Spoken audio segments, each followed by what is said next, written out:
एक समय की बात है। एक छोटे से गांव में एक बुजुर्ग महिला रहती थी। उनका नाम राधा था। राधा बहुत ही दयालु और सहानुभूतिपूर्ण थी। वह बहुत गरीब थी, लेकिन उनकी गरीबी उनके स्नेह और दया को कभी कम नहीं कर सकी। राधा का एक ही बेटा था जिसका नाम रामू था। रामू किसी नगर में नौकरी करता था और अपनी माँ से बहुत प्यार करता था। रामू हर महीने अपनी माँ के पास आता था, उसे पैसे देता था और फिर वापस शहर चला जाता था। लेकिन एक महीने रामू नहीं आया।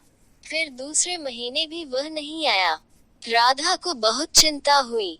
उसने सोचा कि उसके पास पैसे तो हैं, लेकिन उसके बेटे का ख्याल उसे चैन नहीं आने दे रहा था।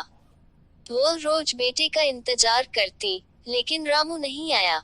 अंततः राधा ने फैसला किया कि वह शहर जाएगी।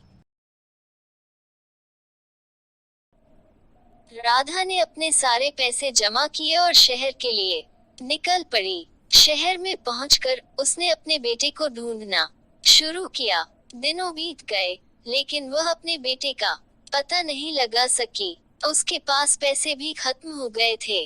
राधा की चिंता बढ़ गई, लेकिन उसने हार नहीं मानी। एक दिन वह एक दुकान के सामने बैठी थी और रो रही थी। दुकानदार ने उसे देखा और उसके दुख का कारण पूछा। राधा ने अपनी कहानी सुनाई। दुकानदार ने उसे अपने बेटे के बारे में बताया। रामू ने एक हादसे में अपनी जान गंवाई थी। राधा ये सुनकर तोड़ गई। उसने अपने बेटे के नाम की मिट्टी अपने हाथों से चूमी। उसकी आंखों में आंसू थे, लेकिन उसके मन में एक आशा थी। उसने अपने बेटे को खोने के दुख को स्वीकार किया और अपने गांव लौटने का फैसला किया।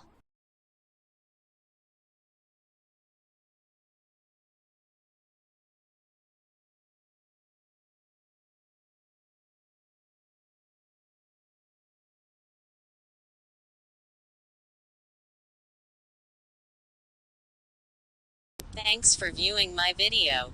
Please like and subscribe and follow my pages for more video updates.